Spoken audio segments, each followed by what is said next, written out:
Tonight, the Queen is dead. Long live the King. A one-on-one with Conrad Black on the passing of the torch. It's September 9th, and this is the Ezra Levant Show.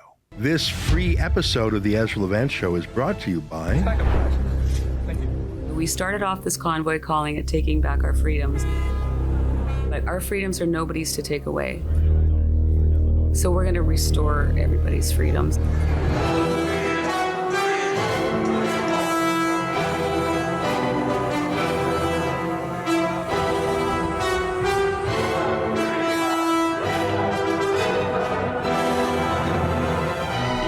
People came here wanting to only do a day, and the word with all the truckers is they're now staying for many days. You know, like a lot of people now are planning on days and days in Ottawa. So we are here to end the mandat.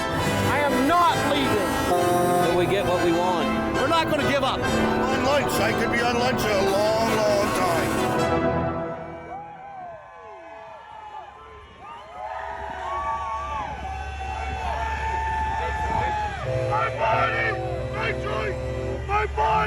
My choice, especially the choice for my child. My body, Trudeau, not yours. When your job and your livelihood is held against you for a shot. Shame on you, you censorious thug.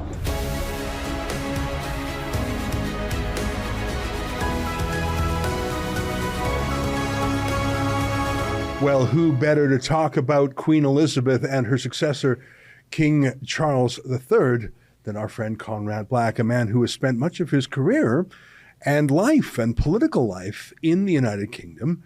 He joins us now. Great to see you again. Thanks for having me, Ezra. What a momentous day. Yes. It's like you wake up every day of your life and there's a mountain out there. And then one day the mountain's gone and you realize it wasn't a mountain. It was a woman made of flesh and bone. She lived to 96. But she's gone. There is a feeling of loss, like a family member gone. I agree. I think there are scores of millions of people, and I'm one of them, who didn't realize until she died what a fixture she was in our lives, you know? Yeah. I mean, not that I knew her especially well or had seen her in recent years. That's not my point. It's just she was a fixture in the public life of the world, and particularly of the countries she had an association with, like this one.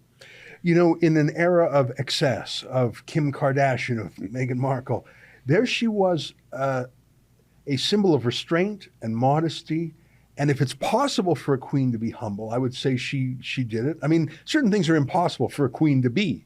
You can't be cheap as a queen, but she wasn't lavish beyond, what a queen must be. Well, she used the instances of the British monarchy that had been translated down to her over centuries as they should be used, but she never implied or indeed personally embraced individual extravagance. Right. So yes, there were the crown jewels and the royal collection and the palaces and so on, but she herself, as the country could detect, lived quite modestly. She liked driving her own Range Rover on her property with her corgis, and she didn't dress up if she wasn't expected to for a state occasion.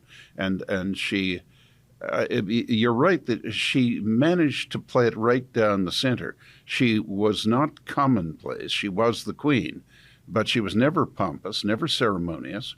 She had a good sense of humor, easy smile, but never frivolous or silly. And she managed this for 70 years without a single slip. That is the most amazing thing. Not once in 70 years did she embarrass or annoy anyone of the scores of millions of people that she served. Yeah.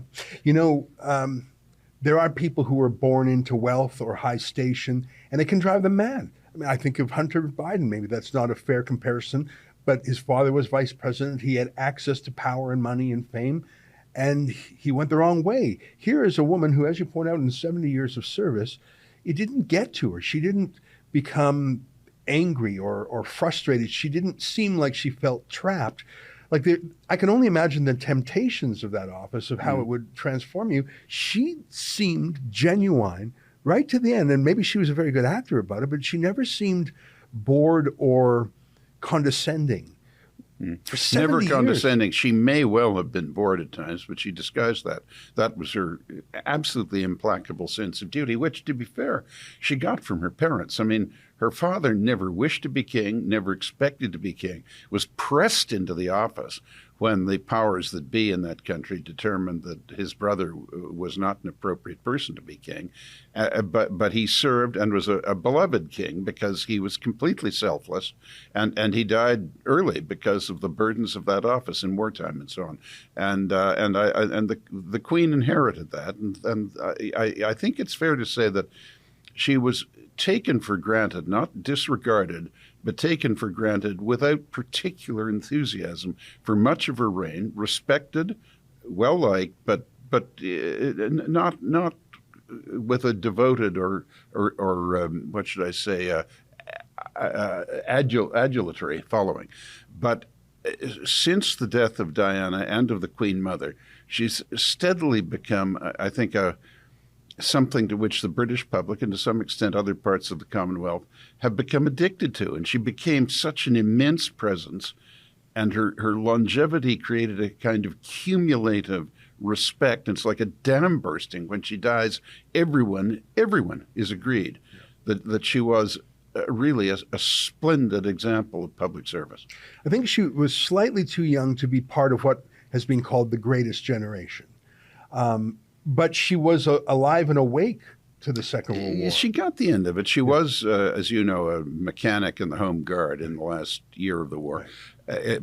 I just want to say the greatest generation was, as described, that it was because it had the greatest leaders. It was really because of the leadership of Roosevelt and Churchill and the military chiefs, MacArthur and Eisenhower and Montgomery and people like this, that, we got through the Depression, won the greatest just war in history, with, in the West, relatively modest casualties given the size of the war, and then there was a tremendous prosperity after the war, but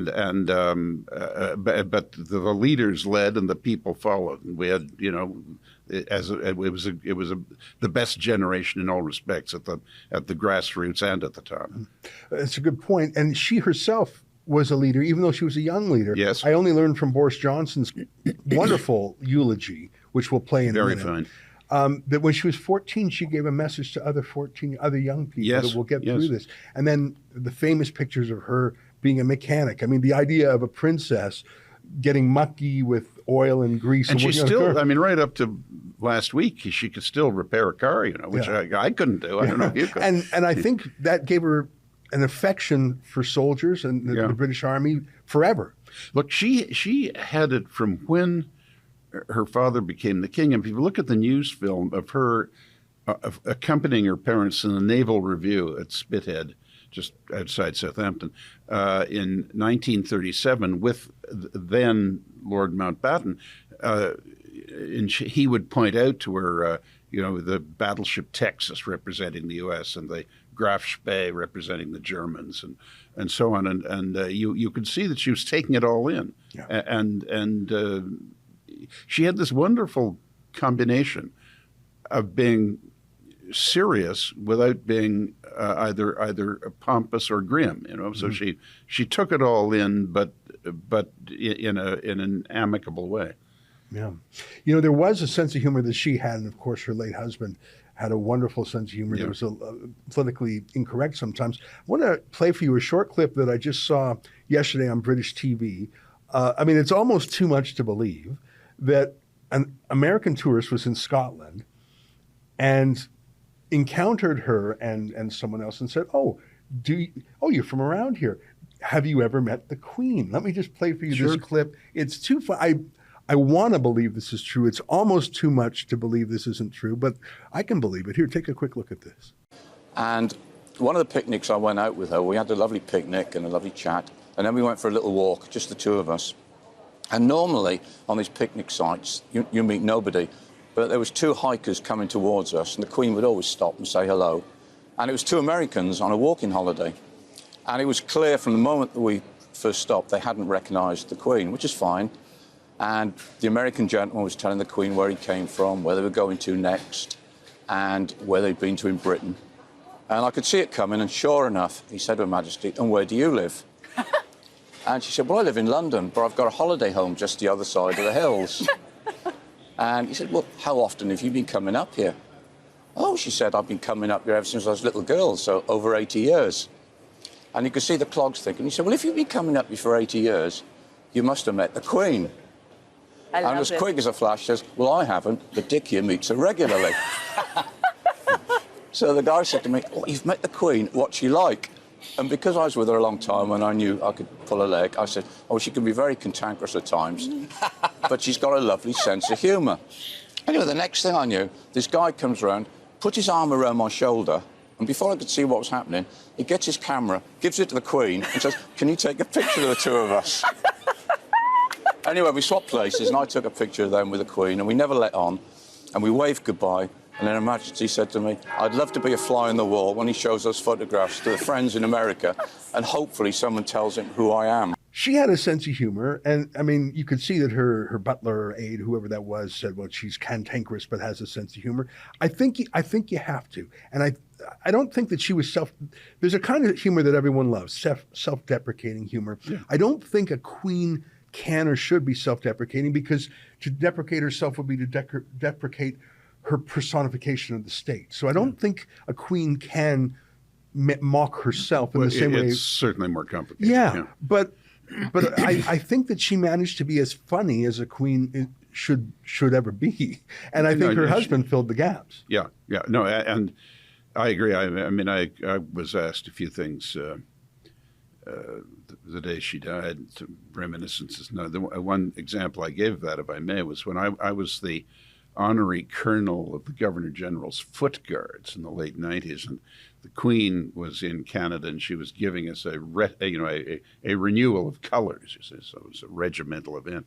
The temperature was 99 degrees Fahrenheit in Ottawa, and the uniform I had was for winter events, and Canadian military uniforms aren't very stylish at the best of times, so I was doing my best not to perspire, and she said, I'm not used to seeing you dressed like this. I used to see her in London from time to time, just in the normal course, And so I thought of when Elvis Presley met President Nixon, and he was wearing a brown satin suit, and Mr. Nixon said, you're rather flamboyantly dressed. So I took Elvis's line, and I said, well, Your Majesty, you dress for your job, and I dress for mine. He said, but I have a better costumer. Yeah, she was quick with the quip. I mean, she certainly was. Well, I mentioned Boris Johnson's eulogy, and Boris Johnson has his flaws, but the man has a way with words. And, and he was shabbily treated, and he'll be back, too. Not necessarily as prime minister, but he'll be back as a force in the politics. Well, I mean, he's clearly still a young man in politics, and I think he rose to the occasion yesterday. I want to play, and please stay with me for 8 minutes. This is an 8-minute clip, and I do want to play it now. And I want you to stick with it, and that won't be hard for you to do. It'll get your attention in the first 30 seconds. Watch this 8-minute clip, and then when we come back, I'm going to ask Conrad Black about the new king. It's still not even, I'm not used to saying that, all these things like the Court of King's Bench. In Canada, we call it the Court of Queen's Bench. And we go back to singing God Save the King. Yeah, it's going to take a while to get used to that. So watch this wonderful speech in the House of Commons by Boris Johnson, and don't you go away. Come right back. Here, take a look. Thank you, Mr. Speaker. I hope the House will not mind if I begin with a personal confession. A few months ago, the BBC came to see me to talk about Her Majesty the Queen, and we sat down and the cameras started rolling, and they requested that I should talk about her in the past tense. And I'm afraid I simply choked up, and I couldn't go on. I'm really not easily moved to tears. But I was so overcome with sadness that I had to ask them to go away. And I know that today there are countless people in this country and around the world who have experienced the same sudden access of unexpected emotion. And I think millions of us are trying to understand why we are feeling this deep and personal and almost familial sense of loss. Perhaps it's partly that she's always been there, a changeless human reference point in British life, the person who, all the surveys say, appears most often in our dreams, so unvarying in her pole star radiance that we have perhaps been lulled into thinking that she might be in some way eternal. But I think our shock is keener today because we are coming to understand in her death the full magnitude of what she did for us all. And think of what we asked that 25-year-old woman all those years ago. To be the person so globally trusted that her image should be on every unit of our currency, every postage stamp, the person in whose name all justice is dispensed in this country, every law passed, to whom every minister of the Crown swears allegiance, and for whom every member of our armed services is pledged, if necessary, to lay down their lives. Think what we asked of her in that moment. Not just to be the living embodiment in her DNA of the history and continuity and unity of this country, but to be the figurehead of our entire system, the keystone in the vast arch of the British state, a role that only she could fulfill because in the brilliant and durable bargain of the constitutional monarchy, only she could be trusted to be above any party political or commercial interest and to incarnate impartially the very concept and essence of the nation. Think what we asked of her and think what she gave. She showed the world not just how to reign over a people, she showed the world how to give, how to love, and how to serve. And as we look back at that vast arc of service, its sheer duration is almost impossible to take in. She was the last living person in British public life to have served in uniform in the Second World War.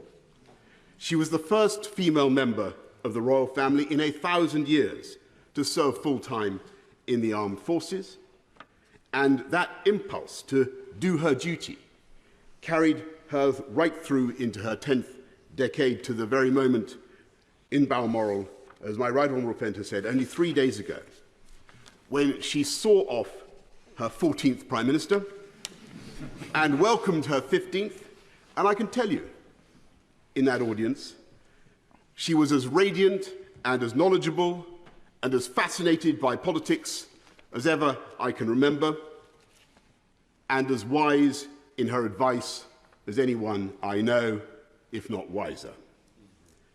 And over that extraordinary span of public service, with her naturally retentive and inquiring mind, I think, and doubtless many of the 15 would agree, that she became the greatest statesman and diplomat of all. And she knew instinctively how to cheer up the nation, how to lead a celebration. I remember her innocent joy more than 10 years ago after the opening ceremony of the London Olympics, when I told her that the leader of a friendly Middle Eastern country seemed actually to believe that she had jumped out of a helicopter in a pink dress and parachuted into the stadium. And I remember her equal pleasure on being told just a few weeks ago that she had been a smash hit in her performance with Paddington Bear. And perhaps more importantly, she knew how to keep us going when times were toughest. In 1940, when this country and this democracy faced the real possibility of extinction, she gave a broadcast, aged only 14, that was intended to reassure the children of Britain. She said then, "We know, every one of us, that in the end, all will be well." She was right. And she was right again in the darkest days of the COVID pandemic, when she came on our screens and told us that we would meet again. And we did. And I know I speak for other Prime Ministers, when I say ex-Prime Ministers, when I say that she helped to comfort and guide us, as well as the nation, because she had the patience and the sense of history to see that troubles come and go, and that disasters are seldom as bad as they seem. And it was that indomitability, that humour, that work ethic, and that sense of history, which together made her Elizabeth the Great. And when I call her that, I should add one, Elizabeth the Great, I should add one final quality, of course, which was her humility. Her single-bar electric fire Tupperware using refusal to be grand. And unlike us politicians, with our outriders and our armour-plated convoys, I can tell you, as a direct eyewitness, that she drove herself in her own car with no detectives and no bodyguard, bouncing at alarming speed over the Scottish landscape to the total amazement of the ramblers and the tourists we encountered. And it is that indomitable spirit with which she created the modern constitutional monarchy. An institution so strong and so happy and so well understood, not just in this country, but in the Commonwealth and around the world, that the succession has already seamlessly taken place. And I believe she would regard it as her own highest achievement, that her son, Charles III, will clearly and amply follow her own extraordinary standards of duty and service. Yeah.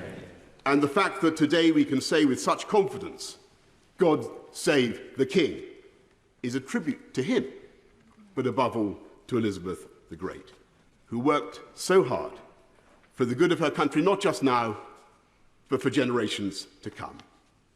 That is why we mourn her so deeply. And it is in the depths of our grief that we understand why we loved her so much. This free episode of the Ezra Levant Show is brought to you by... Well, the remains of 215 children have been found in a mass grave in Canada. Many of you know that just over a year ago, the discovery of the remains of 215 children was found at the Kamloops Indian Residential School at the Tecumseh First Nation. But what if I were to show you that what I just said wasn't true, and that in fact, a year later, not a single body has been found?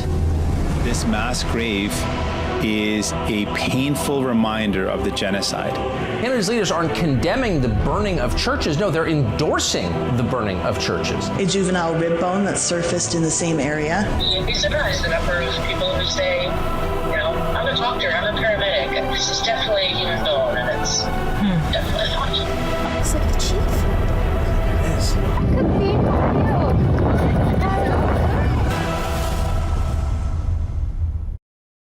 Well, you know what? He nailed it. And it was touching. And Elizabeth the Great, I think it's true. I mean, she wasn't a conqueror, really. She was not in the age of conquering.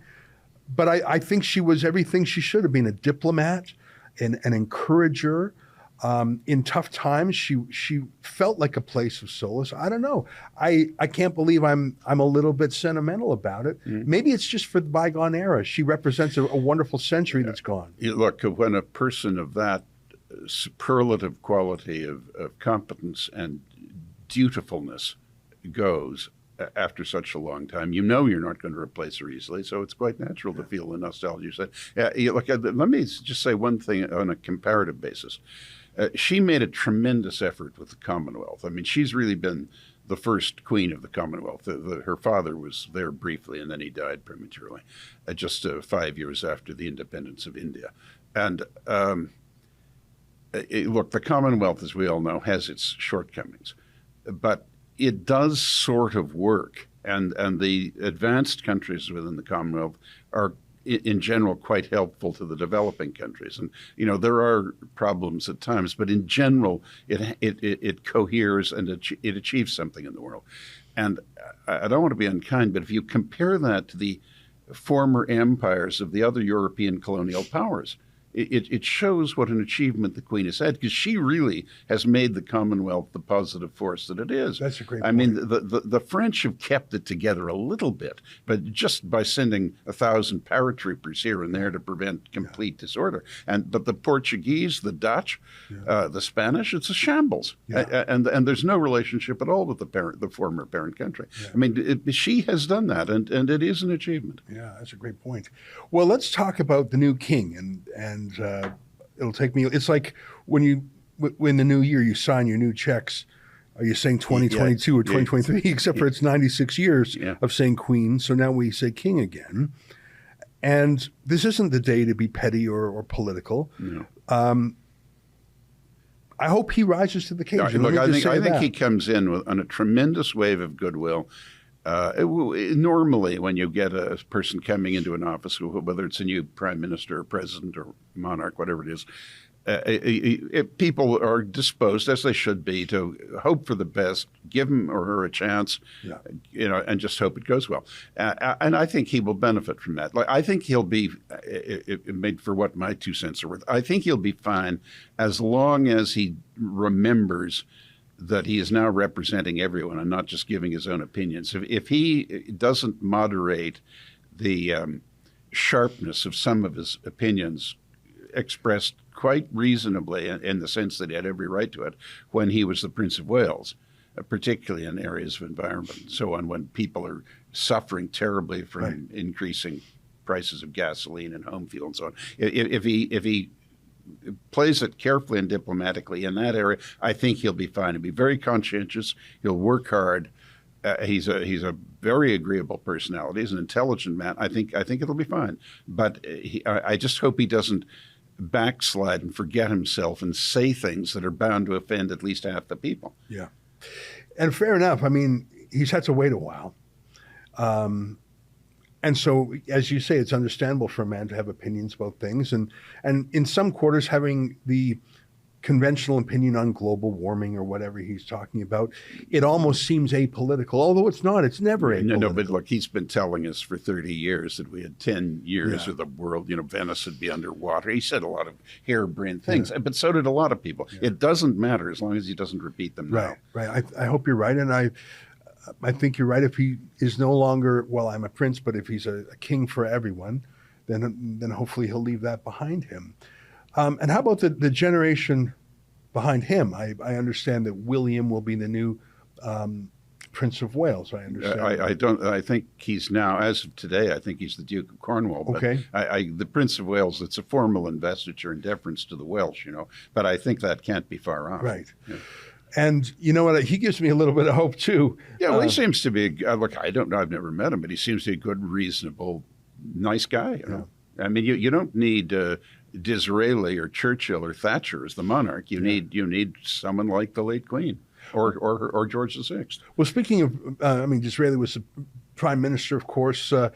There is a new prime minister in the UK who I think was the 15th prime minister to serve under. That is right, Queen Elizabeth. She also knew a number of the previous ones. She knew Mr. Attlee, who was leader of the opposition when she became Queen. She knew Mr. Chamberlain. She knew Mr. Baldwin. So yes, the 15th while she was Queen. Do you know anything about Liz Truss? I don't know much about her. Yes, I do. And I had dinner with her a few years ago. Look, I think she's off to a brilliant start. She's stylishly. She's quite different from what we've seen. She's got, the British are quite perceptive in matters of socioeconomic origin, and she's got an accent that is a lower socioeconomic echelon of the middle class than Mrs. Thatcher's, Lady Thatcher's. She's got a bit of a working class accent. She went to a state school, but to Oxford University. She has slightly colorful romantic history, not scandalous, but colorful, and the people like that. And I think she's very politically astute. I mean, she's only in her 40s. She's in that great office. And she stood for the leadership of her party. First of all, she did not double-cross Boris, which puts her in a minority in the former government, and is a great credit to her. And maybe one of the reasons she won, by the way. Could well be. And secondly, she ran on a straight Thatcher platform.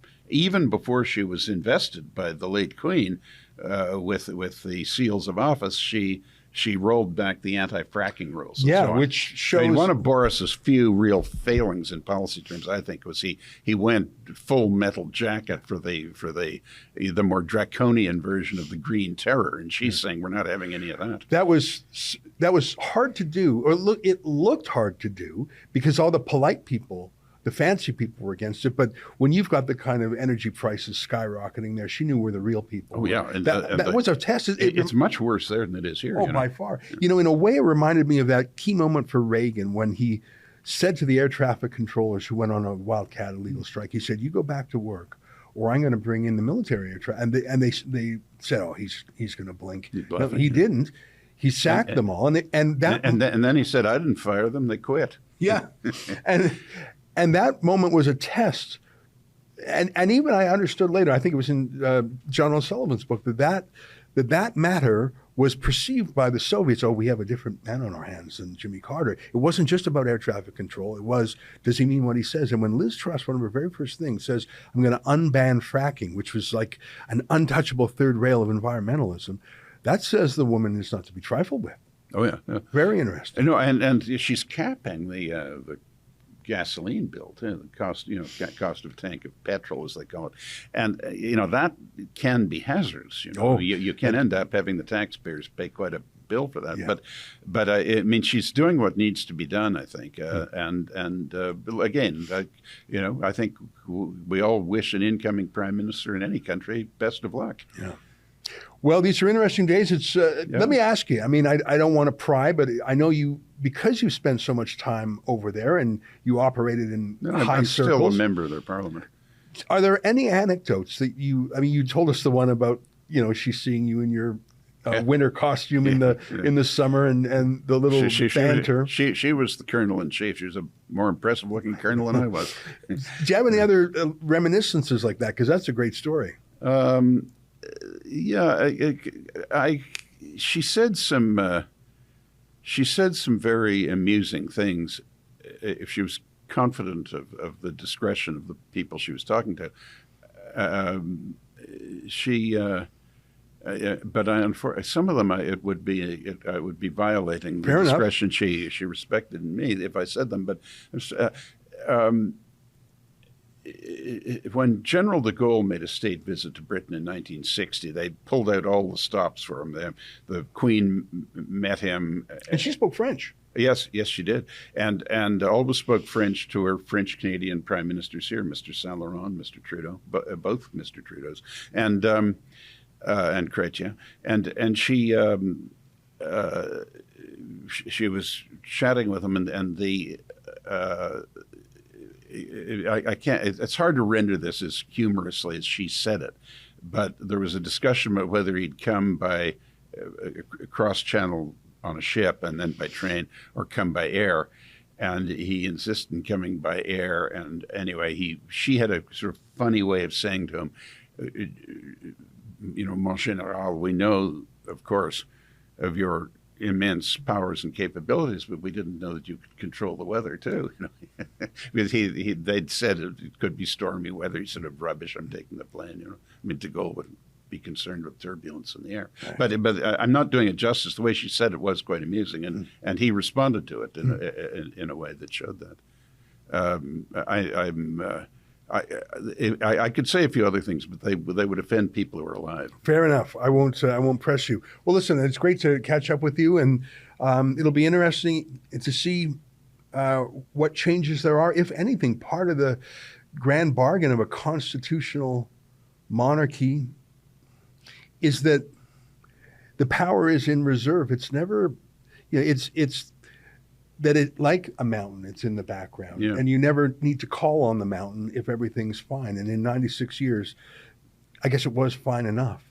Within the UK, there were certainly problems in what is now the Commonwealth, but even in the UK, there were some serious problems at times. But you can't avoid that. Look, I think some monarchs get a long way because of their style. Edward VII, for example.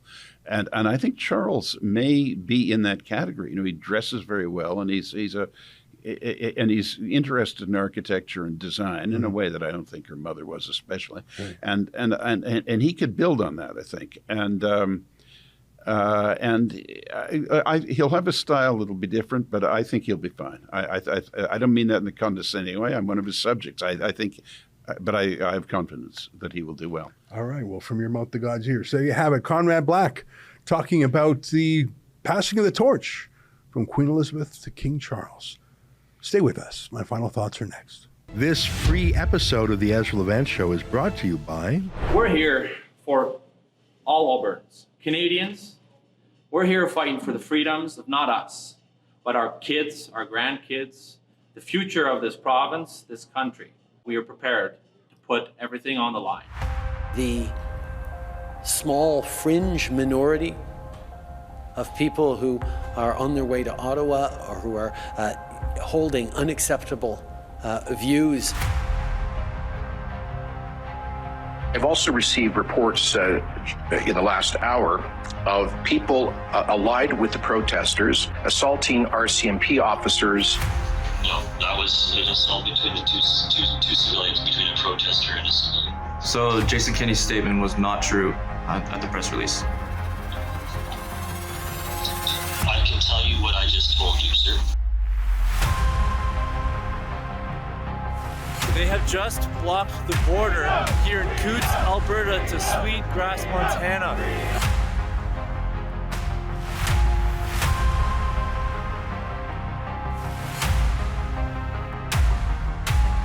We don't want to put anybody's livelihood in jeopardy. That is the very last resort. But This is something I've certainly never seen before. Freedom and peace and loving. That's the Canadian way. It's not like CBC or any of these other mainstream news channels are making it out to be. I am not a white supremacist. we're not backing down until the mandates are lifted. We're not backing down until the mandates are lifted. We have. This is our only battle we have.